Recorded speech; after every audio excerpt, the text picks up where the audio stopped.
3:32, I'm Mac Maury with your top stories. Right now, 35 degrees and a cloudy day in Middle Tennessee. Not expecting any actual snow or real winter accumulation, but you may see a flurry or two tonight. Weather and traffic coming up in just a few minutes. In the nation's capital, during the White House press briefing today, White House spokesman John Kirby gave an update on the collection of the debris of the Chinese spy balloon that was shot down. They did finish their recovery operations off the Carolina coast. They got almost all, at least that which was recoverable, and it's quite a bit. It's a significant amount, including the payload structure as well as some of the electronics and the optics. And all that's now at the FBI laboratory in Quantico. President Xi Jinping and President Biden have not yet scheduled a meeting. Kirby said that is obviously something they want to happen, but it has not yet happened. In Tennessee, yesterday we were monitoring the storms that were rolling through the mid-state. We reported of a possible tornado in Lawrenceburg. That's now been confirmed as either an EF0 or EF1 tornado. The 100-yard wide path tornado caused damage on North Bradley Road and in the Etheridge area. Trees knocked down. Several roofs were damaged along with other structures. The front face of a local store fell down, and the owner had to take cover inside, hoping her building would stay upright. Thankfully, it did. Flash flooding was also reported throughout that county. And through all of that, there were no injuries reported. And going over to Michigan, traumatized. That's how Michigan State University professor Marco Diaz-Munoz says he's feeling right now. Days after a gunman walked into his classroom and opened fire. 3 students killed in the mass shooting, another 5 injured. He was teaching in room 114 in Berkeley Hall when a gunman opened that door at the back of the room and started shooting. I don't want to remember what I saw in that classroom. I know the university will probably assign a different classroom because it's not just my trauma, it's this trauma of the students. And that's the latest news. Weather's next. I'm Mac Maury, WTN News.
It is The Drive on Super Talk 99.7 WTN. Matt Murphy in for Brian Wilson this afternoon, and I am so pleased to be joined on the Matt Murphy Super Talk hotline, the governor of the great state of Tennessee, Governor Bill Lee, joining us to talk about a variety of different issues involving the General Assembly and other priorities on the governor's desk.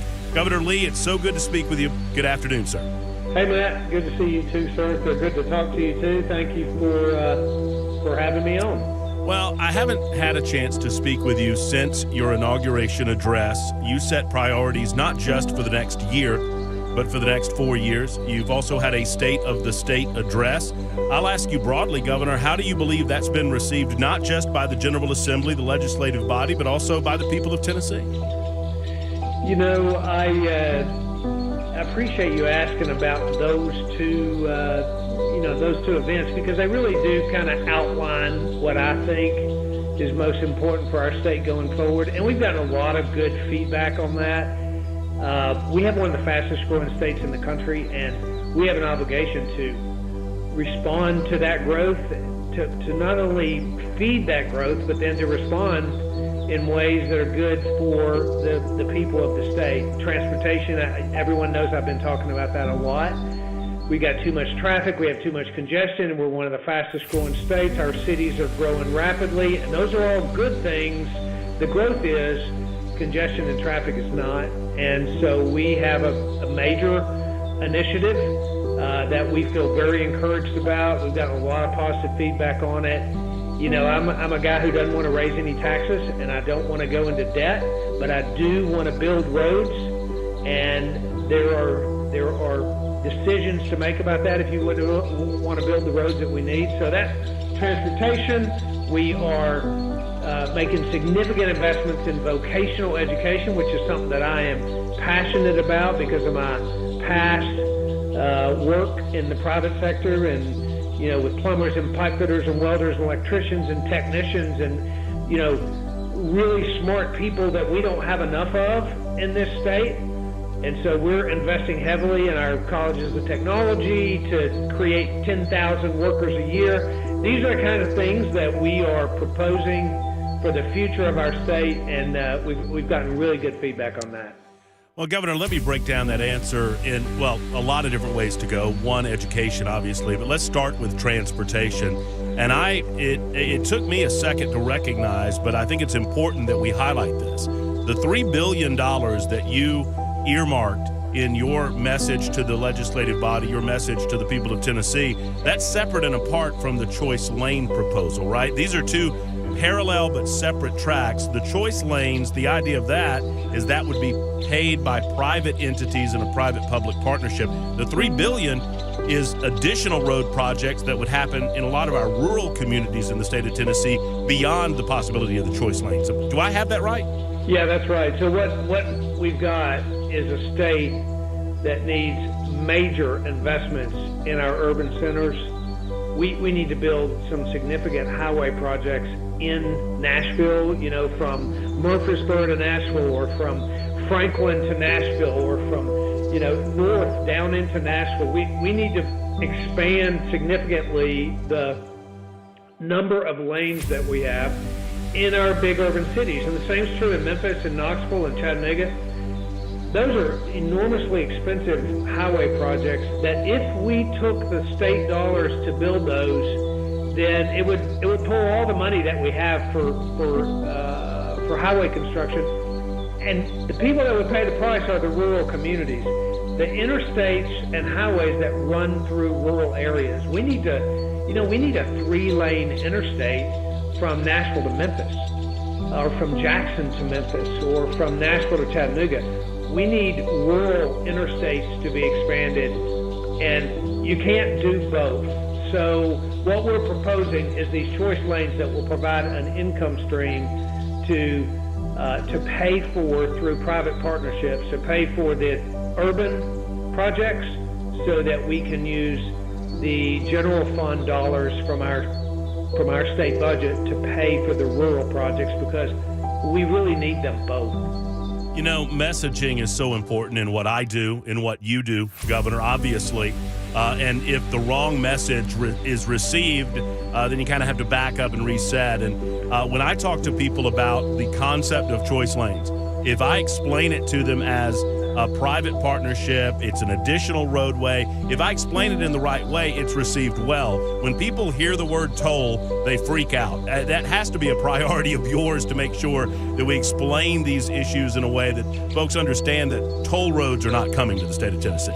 Yeah, and I've said that a couple times in the speeches you referenced, but toll roads are not really on the table here. I don't really think our state should have toll roads in the traditional sense that when you think of a toll road, you have toll booths, or you have all the lanes are tolled, and in order to get from point A to point B, you got to pay a price. That's not what we're talking about here. We're talking about a lane that a person has a choice to get into that would move faster than the traditional lanes in the middle of the biggest times of congestion. So it's a choice that people make. No one has to do it. And one of the things that we got to remind ourselves too, we are a state that, one of only 6 states, by the way, in the country that have no road debt. We're the lowest debt per capita state in the country. That's a really good thing for a lot of other reasons, but we pay as you go to build roads and have done that for decades now. I don't want to change that. I don't want to add debt to the state, which would add additional costs to taxpayers. I also don't want to raise the gas tax on Tennesseans to pay for this. So how you do this to keep from being a burden on Tennesseans and not tax them in any way is to have an income stream that only applies to those who choose to use it. And that's really what these choice lanes are. And by the way, we're way behind. Like we got $26 billion worth of projects that need to be built in this state that are waiting to be built, and as in our current funding, absolutely will not do that. It would take 50, 60, 70 years to ever build those projects. But if we do this, we can start working on those right away. Let's shift our attention. I know your time's limited, Governor, but let's talk about education in the state. You made it a priority in the address that you gave to the state of Tennessee, and I want to make it a priority in our conversation. First and foremost, the concept of reading at the 3rd grade level and beyond. We know that it is an issue in Tennessee. A lot of different thoughts about how to tackle that issue. We also know, just based on priorities in our schools, that if you cannot read proficiently at level when you graduate 3rd grade, the possibility of you catching up is slim. How do we do better? What is your proposal? Yeah, literacy is something that broadly has been understood as being the key, really, to success for a child in education, in K-12 education. And people talk a lot about 3rd grade, but our focus is really on K through 3 when it comes to literacy. We have implemented and put in place significant literacy programs and enhancements to reading, in particular as a result of COVID, where learning loss that occurred in schools for the small time that we had them shut down. There was learning loss associated even with a few months of being out of school at the beginning of the pandemic. We, as you know, called a special session, put in place these literacy mitigation efforts to really tackle that issue. And we have some data that's showing that that's working. But aside from all of that, literacy is key. And K through 3 is critical. And what we're trying to do is set up a pathway for success for 3rd graders. Because the worst thing we can do is push a kid into 4th and 5th grade who cannot read and is, put into classrooms with children who can read and who have classrooms that have teachers that are not teaching literacy in their 4th and 5th and 6th grade classrooms. So we know that. We've looked at states across this country that have data that prove that. And so this literacy push that we're having is going to have significant positive impacts for us going forward. We have to give these kids the tools they need to succeed all the way into high school and beyond if they want to go beyond high school. And once graduation occurs, you've made it a priority too. I think that I have this right when you said that you want to invest in a way to help Tennesseans gain the skills that they need to attract themselves to successful careers through the TCAT program. Is that right? Yeah, I ran a company for many years that was filled with skilled technicians. Some went to college, some didn't, some went different pathways. What I learned in my private life is that everybody doesn't need to go to college.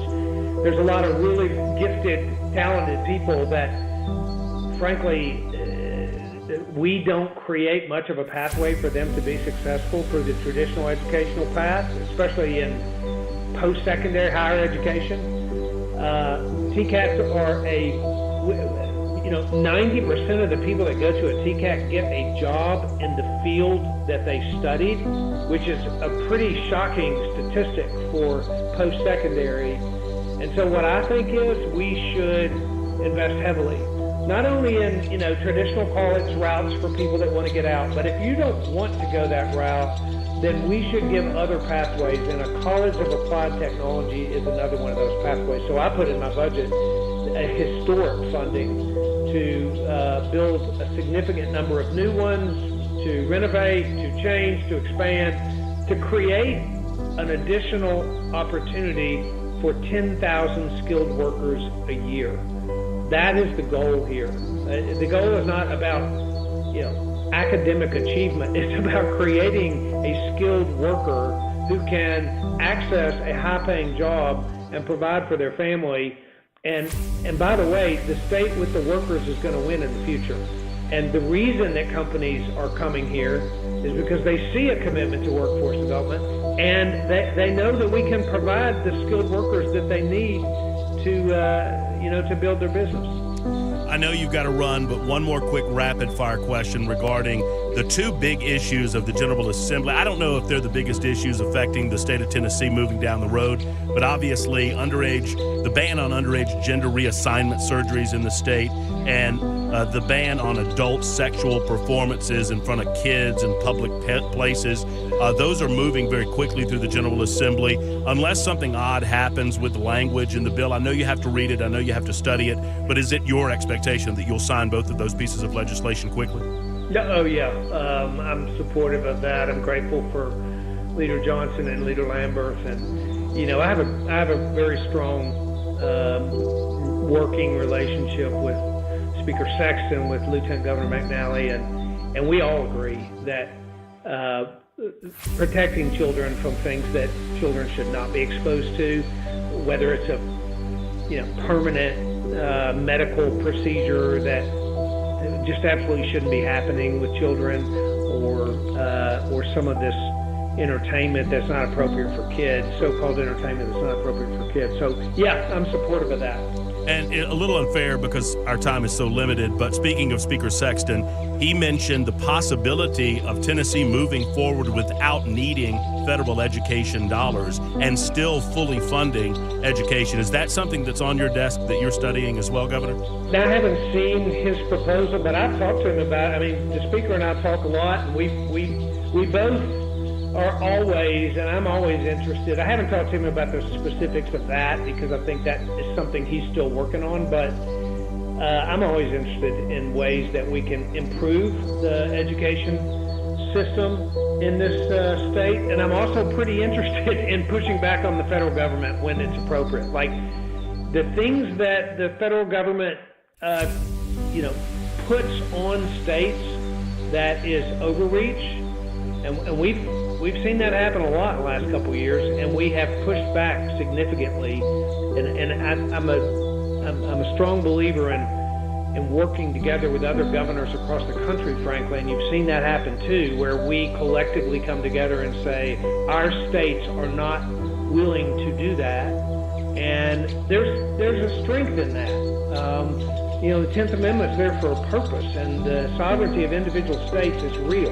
And so when it comes to education and the initiatives that the federal government tries to push down on states, we should push back on those, funding or not. And the funding issue, we can, when I know more about what the Speaker has in mind there, I can comment on that. But I think that the point there is that we don't want to have to do things that the federal government believes we should, that in the state of Tennessee we don't think are best for our state. Final question, Governor. How's your wife, Maria? You're a very good man to ask me that. Thank you very much. She is doing well.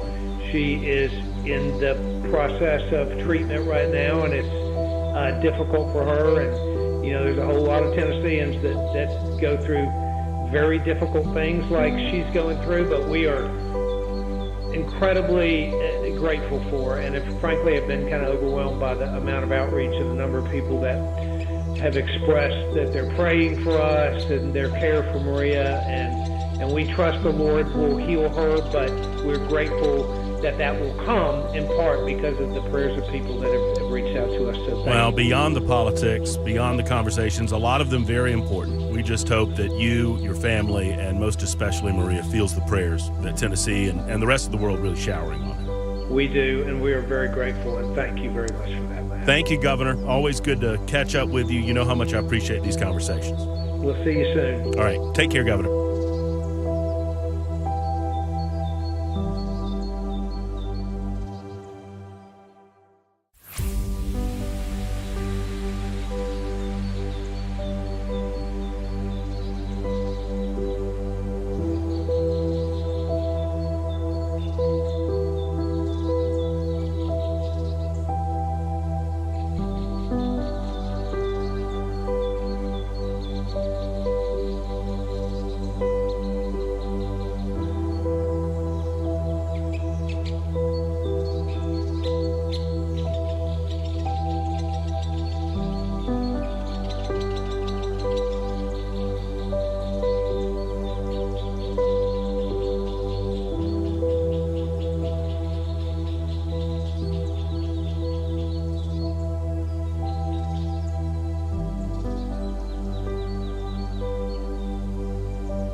It's 4:04. I'm Mac Maury with your top stories. 34 degrees currently in Nashville. Weather traffic coming up just a few minutes away. Yet another Chinese balloon spotted, this time closer to home in Estela Catera. Taiwan's defense ministry saying a Chinese weather balloon landed on one of its outlying islands. This comes as the U.S. accuses China of sending these kinds of balloons around the world for surveillance. China insists the balloons are being used for weather-related purposes. President Biden says the U.S. is developing sharper rules to track, monitor, and even shoot down unknown aerial objects. And in the wake of the Chinese balloon shoot down here in the States, President Biden yesterday offered 4 recommendations for how his administration is going to deal with such aerial objects, including establishing a better inventory of unmanned airborne objects and updating the rules and regulations for launching and maintaining unmanned objects in U.S. skies. Karen Travers has the latest. President Biden said Thursday he directed his team to develop sharper rules for how to deal with unidentified aerial objects and distinguishing between those that are threats and those that aren't. He said policy parameters will remain classified so the U.S. doesn't give a roadmap to enemies to try and evade defenses. White House spokesman John Kirby said Friday those parameters will be sent to Congress within the coming days. And it's not like it's going to be sent to be debated on or voted on. It's going to be our parameters defined by the National Security Council team and the interagency on how we're going to deal with this. And that is the latest news. Weather's next. I'm Mac Maury, WTN News.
It is Super Talk 99.7 WTN. Matt Murphy in for Brian Wilson. It is The Drive on Super Talk. Glad to have you with us on this First Amendment Freestyle Friday. We're at Bold Patriot Brewing Company. I don't ask much, but you make a little Bold Patriot. Yay, Bold Patriot, yay. Yeah, thank you very much for that.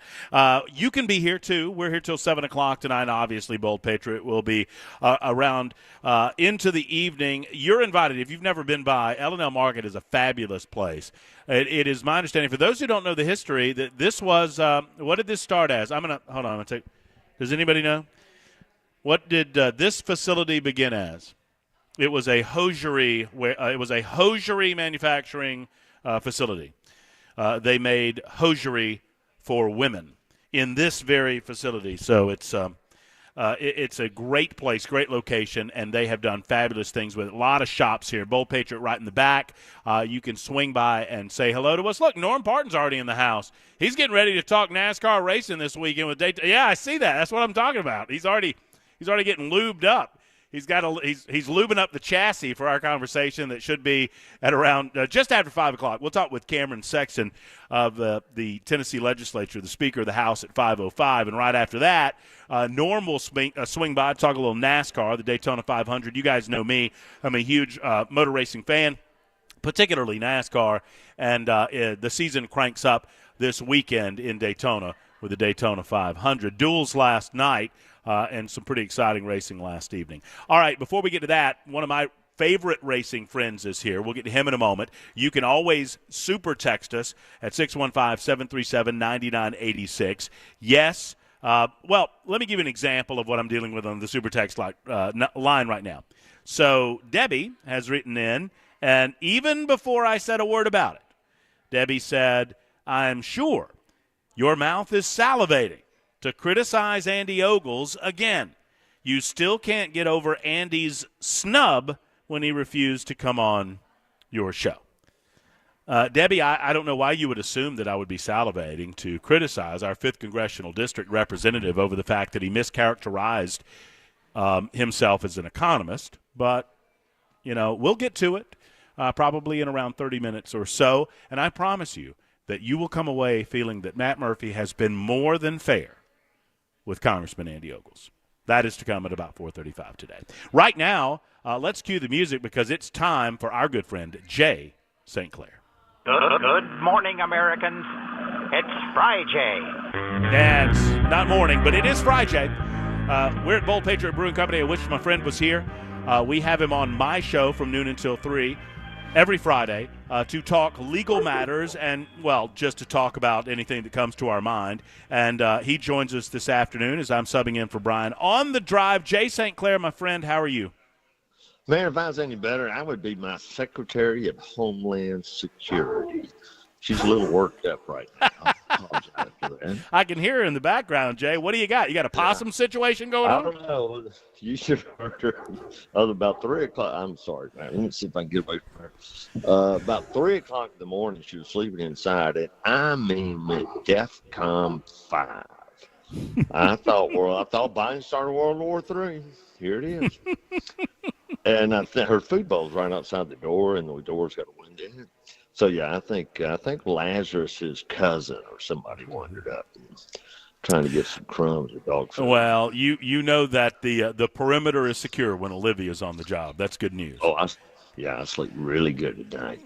Jay, I just have to peel back the curtain a little bit and let everyone know, in attendance here at Bold Patriot and listening on air and watching us on Super Talk TV, that it is a rare occurrence that you, my good friend, make a formal request as to subject matter on this show.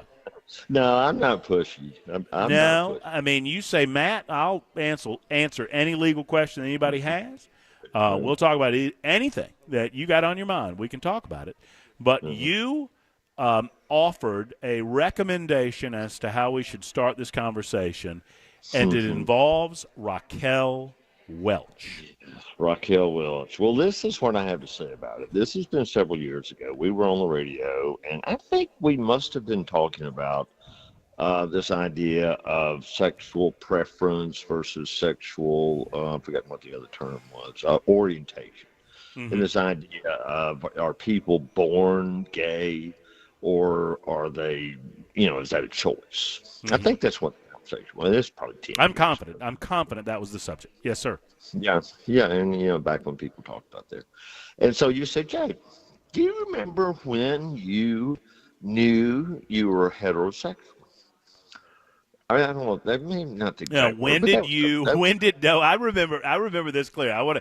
So I said, because I was kind of challenging the audience on the concept of sexual choice.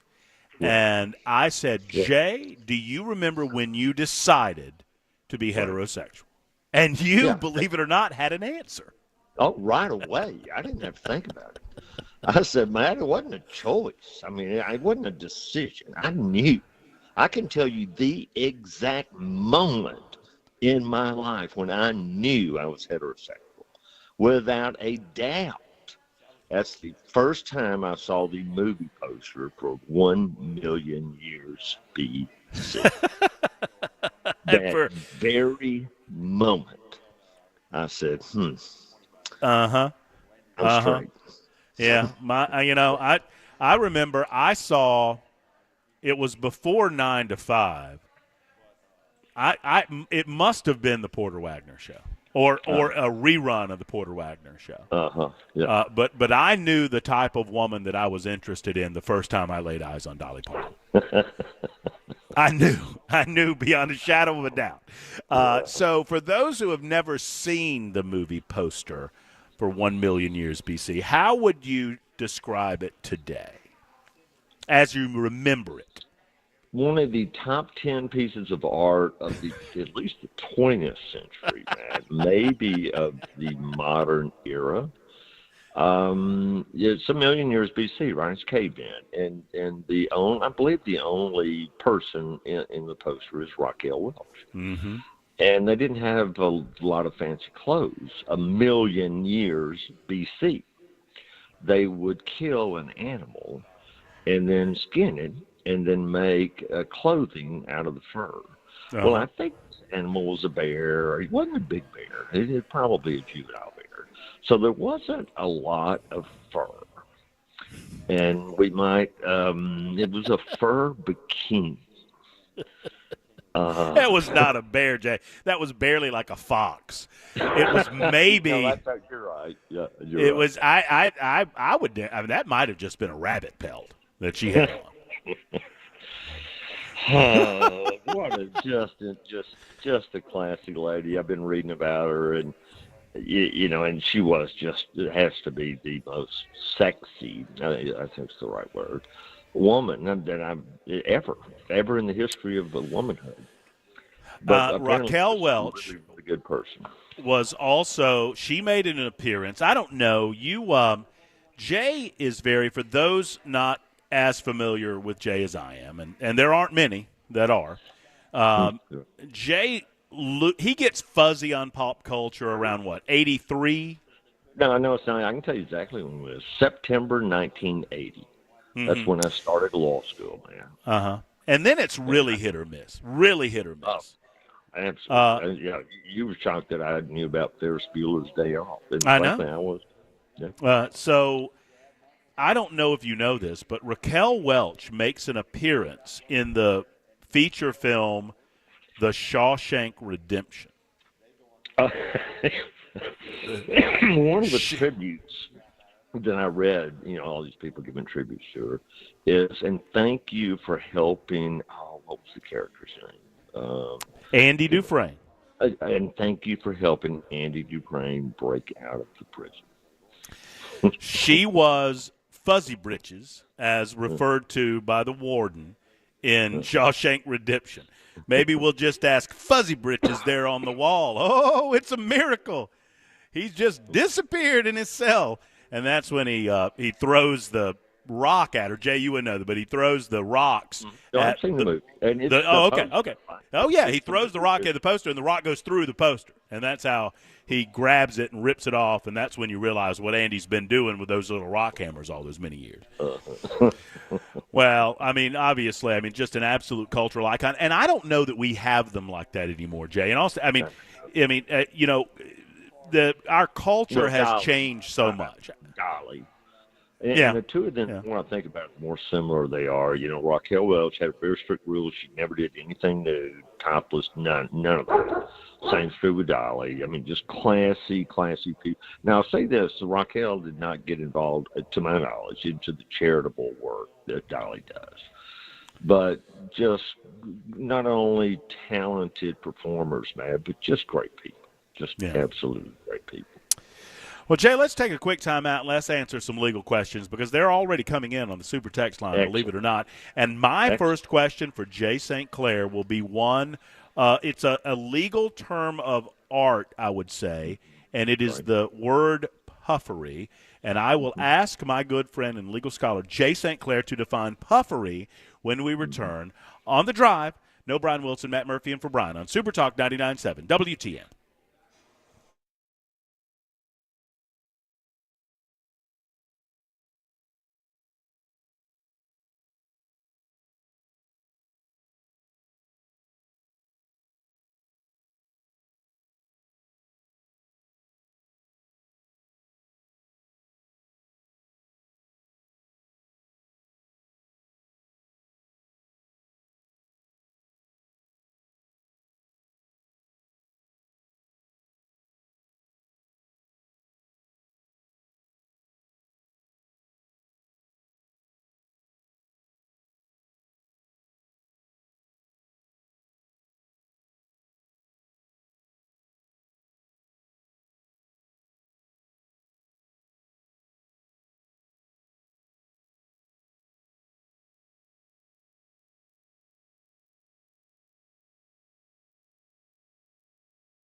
In Memphis, 5 Memphis police officers charged and pled not guilty in the death of Tyree Nichols. And some money news. We find out what happened on Wall Street. That and more, 4:30 Super Talk, 99.7 WTN.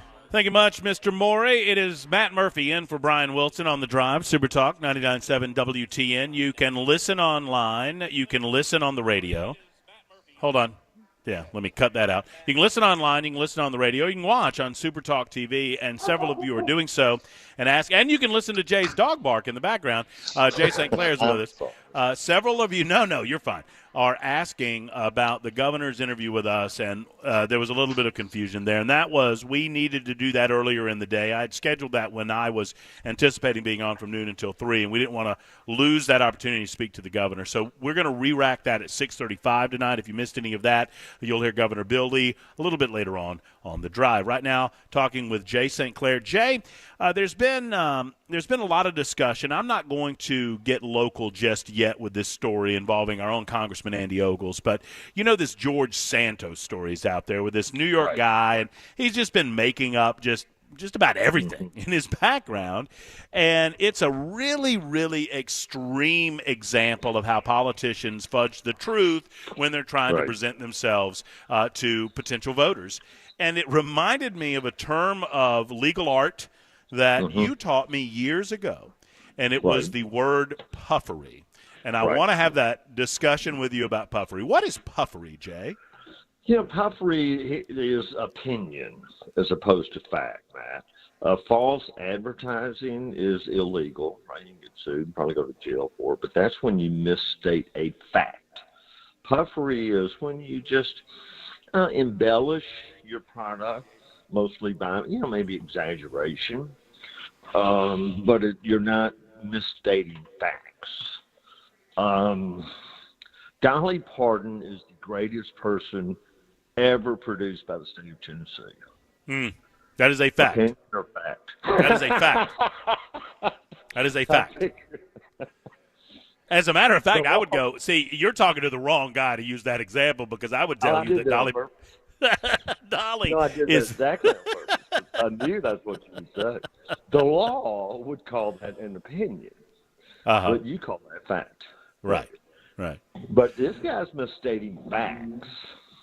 I went to the Yale Law School. No, you didn't. So that's a lie. That's a misrepresentation. That's not puffery. It's to say I am the greatest politician since Abraham Lincoln. That's puffery. So if Santos, for example, actually attended, this school that he claims he attended, and he said on the campaign trail, I was the best student that ever went to Yale. That's puffery. Perfect. You're so smart. Well, I learned from the best. I'm just learning from you. Right. Yeah. That's the difference. Misrepresentation, fraud is misstating a fact. Puffery is just stating an opinion. Raquel Welch is the sexiest woman ever in the history of the world. Well, that is an inaccurate statement. That's fact. So it gets a little, and I can't help but go here, it gets a little dicey. What would you call someone that was calling themselves publicly an economist? See, that's where there's a gray here that I think you'll love. Absolutely. To me, that means that person has some kind of degree in economics. See, that's what it means to me, too. That's the way I would interpret that. Otherwise, everybody's an economist. Well, and I asked the question, and, we'll get into the specifics of Congressman Ogles and some of his commentary, but I asked a question earlier of a defender of Andy's on the Super Text line who said, well, an economist is someone who has studied the economy and economics. And I said, well, in my line of work, I have studied economics. But I would never refer to myself as an economist because that's not how I earn my living. Yeah, no, I agree with you. It's not a term of art, to my knowledge. Yeah, it's not like you get a certification. The closest thing you can get to a certification is a degree. And I'm like you. In my use of the language, for someone to say they're an economist means they have a degree. They either have a degree in economics or their job is an economist. And I suppose people could work their way into a job that has, economist in its title and not have that degree. But in that case, then they're an economist. Well, and is there a distinction between something like an economist and a lawyer, right? There is, right? Because you see lawyer, actually it's very good as I think about this. It's maybe a little greater than I think. But in today's world, lawyer means you graduated from law school. Right. But you may not be licensed, but you have graduated from doctor, right? A doctor. Mm-hmm. You have a degree. You have a medical degree. Nurse. Well, she's a nurse. Oh, where'd she get her degree? Oh, well, she doesn't have it. Well, yes. She's not a nurse. Yeah. She's a caretaker. Well, Jay, that's the way I would use those words. Well, I think you've set up my next discussion perfectly, and I hate that we have suspended St. Clair time, but I'm glad to have you when I got you. And you go defend that Secretary of Homeland Security to the best of your ability as she tries to defend the homeland. And I'll talk to you again very soon. Maybe the next time that we talk, we'll be rolling dice. You never know. I like it. And then we can talk about what the definition of a golfer and whether you're a golfer. No, I play Matt. You well-established guy. I play Matt. I don't play golf. I'm not going to damage myself or my clubs. That's my excuse. If you slip me a feminine hygiene product the next time we play golf, I will never speak to you again. You read about that too. That's pretty good, though. I saw video. Yep. Oh yeah. I mean that's classic. That's classic Tiger Woods. For those who don't know, just look up Tiger Woods, Justin Thomas. You'll see. You'll see. Jay, thank you for everything. We'll talk to you soon. Have a good weekend. All right, you do too. That's 431 Super Talk 99.7 WTN. Stand by. Back in a moment. Thank you.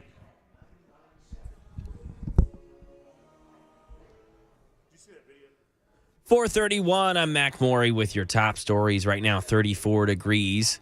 Weather and traffic coming up in just a few minutes. The 5 fired Memphis police officers charged with murder and other crimes in the death of Tyre Nichols pled not guilty to all charges in the first court appearance today. Here's Brian Clark.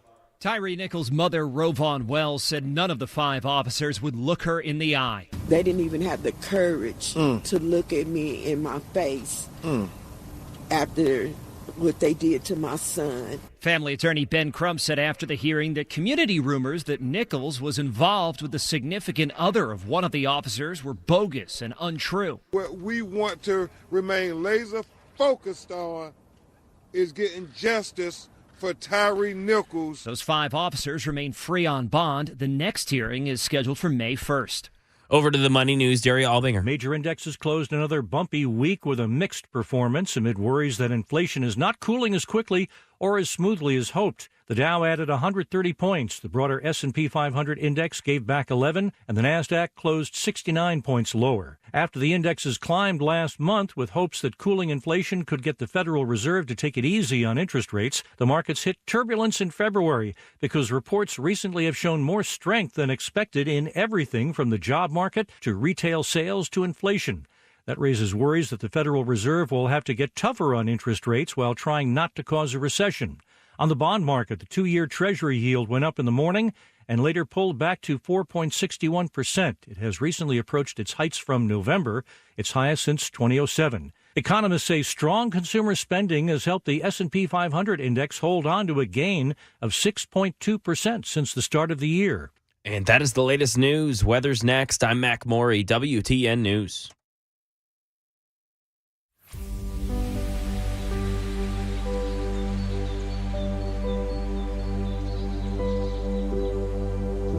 Hi, I'm Paul Winkler. I've been teaching investing on Nashville airwaves for over 20 years with the Investor Coaching Show. And in that time, I taught a lot about how markets work and how we invest money and academic principles of investing money. But I've also talked an awful lot about how to avoid the mistakes that people often make with their money. Think about it. A lot of people sold out of the market at the worst time when COVID struck, or when TARP happened, the Troubled Asset Relief Program, or gold, they invested in that at the worst time. bailing out of the market because they were worried about Y2K or 9/11 or jumping into energy stocks or jumping into cryptocurrency. One of the things that I like to do is educate investors, because I believe that the more educated you are, the more confident you are, and the more confident you are, the more successful you can be as an investor. Now, I not only do that on our radio show, but we do that in our offices around the Nashville region, 10 offices. To learn more about our approach to investing and financial planning, go to paulwinkler.com and set up a free 15-minute phone call. Or you can call 615-851-1950.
Welcome back, Bold Patriot Brewing Company. It is Matt Murphy and The Drive on Super Talk 99.7 WTN. Thank you to Brian Wilson on his days off. I'm able to slide into the 3 to 7 position here till 7 o'clock. Bold Patriot open until after that.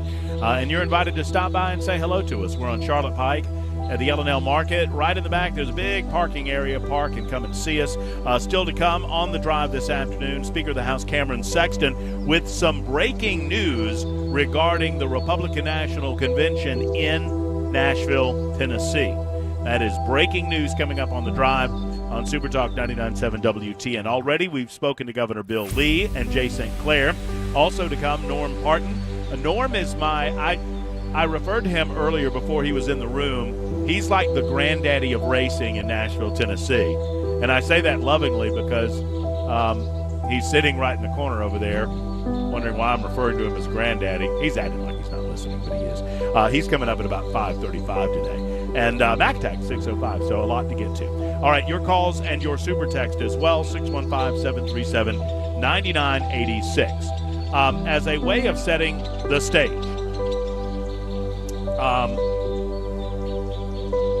when Andy Ogles announced his candidacy for the 5th Congressional District, I was very excited. I was excited primarily because I saw the Republicans utilizing the tools before them in their ability to restructure districts, in restructuring something that could better reflect the citizens of the state of Tennessee, meaning they redrew district lines to carve out what was a Democrat district and replace it with a Republican. And I believe that better reflects the community at large. I believe that it better reflects the state on the whole.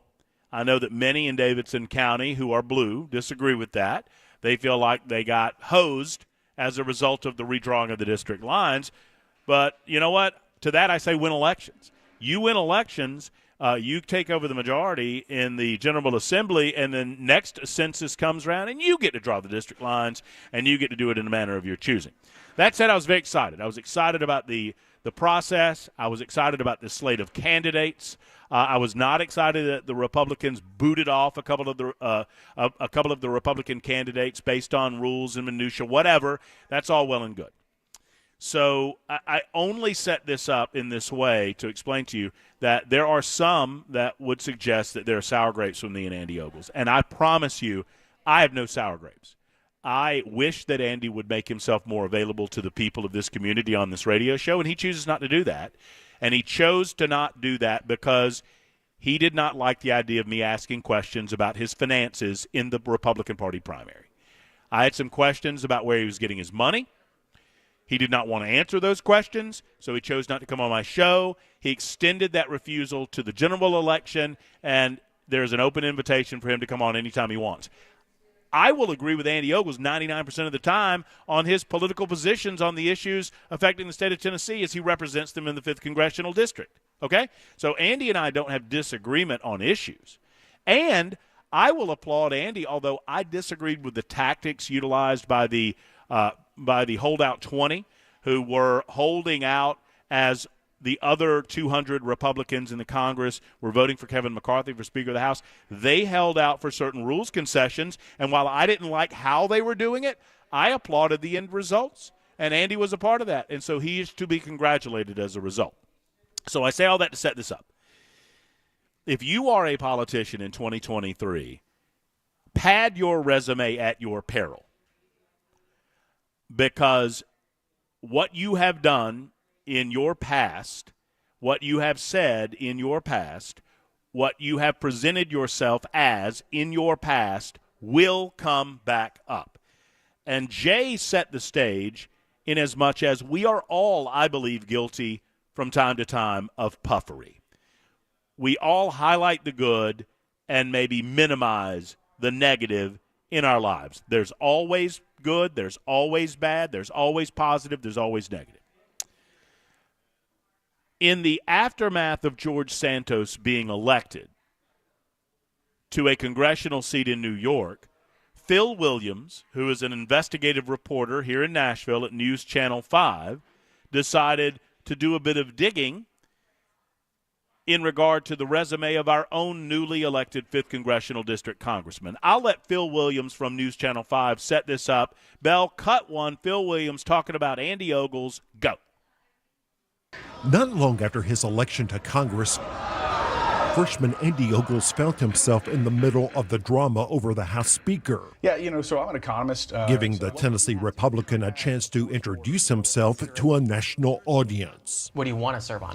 Well, so I'm an economist. It was a claim. I'm an economist. I worked in economics, in healthcare. And Ogles had made on the campaign trail. As an economist, I can tell you. And repeated in his first meeting of the House Financial Services. All right, I think we lost that. So that's the initial setup in the Phil Williams piece, that Andy Ogles was presenting himself primarily as an economist. He said this on multiple occasions. Here is, let's go ahead and cue cut 2 if you've got it, Bell. Cut 2 from last night on News Channel 5 regarding Congressman Andy Ogles. Go. Yeah, no? All right, must not be there. His congressional bio says he obtained a degree from Middle Tennessee State University, where he studied policy and economics. Yet the school refused to confirm Ogles' degree, citing a provision of federal law that allows students to block the release of their educational credentials. And go ahead and roll. Yeah, just roll straight through these, Bell. Roll on cut 3. The piece continues. Go ahead. Why would Congressman Ogles not want Tennessee voters to be able to verify that he is who he says he is? And so I would think if he has a block, that there must be something wrong. Democrat Heidi Campbell, who lost to Ogles in a campaign in a district that Republicans redrew to help their own candidate, had the same reaction. In response to our questions, Ogles released this image of a diploma for a Bachelor of Science degree from Middle Tennessee State in 2007 when he was 36. And then do you have one more, Bell? One more cut on the Phil Williams piece, and then we'll reflect on it. Go. His congressional bio says he obtained a degree from Middle Tennessee State University, where he studied policy and economics. Yet the school refused to confirm Ogles' degree, citing a provision of federal law that allows students to block the release of their educational credentials.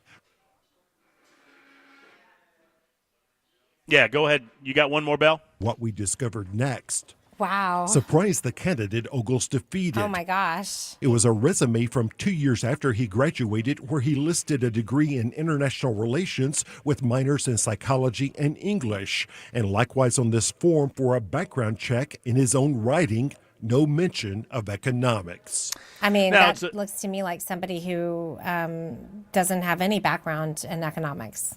What does that say about his claims? I'm not surprised. I think that if you really dig into him and what he's done, you're probably going to find that there's a lot more where this came from.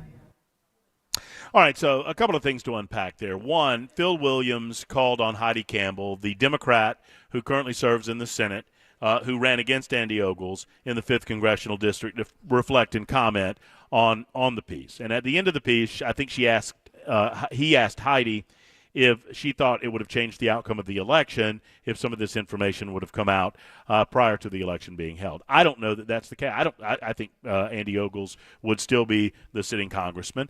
I don't know how much of a big deal it is to the average voter if he is referring to himself as an economic or as an economist as opposed to someone who has studied economics. I guess I would ask it in the form of a question. Don't you think that's different? If I refer to myself as an economist, if I did that, I would expect that someone would ask me what my background in economics is. Where I got my degree would be a question that I would expect to be asked. As a matter of fact, there's a great old clip. You can look it up. A former great friend of mine, Mo Brooks, who represented the 5th Congressional District of Alabama for a number of years. Mo loved taking it to CNN and MSNBC, and I want to say he was on MSNBC, and obviously they have no love lost for Republicans.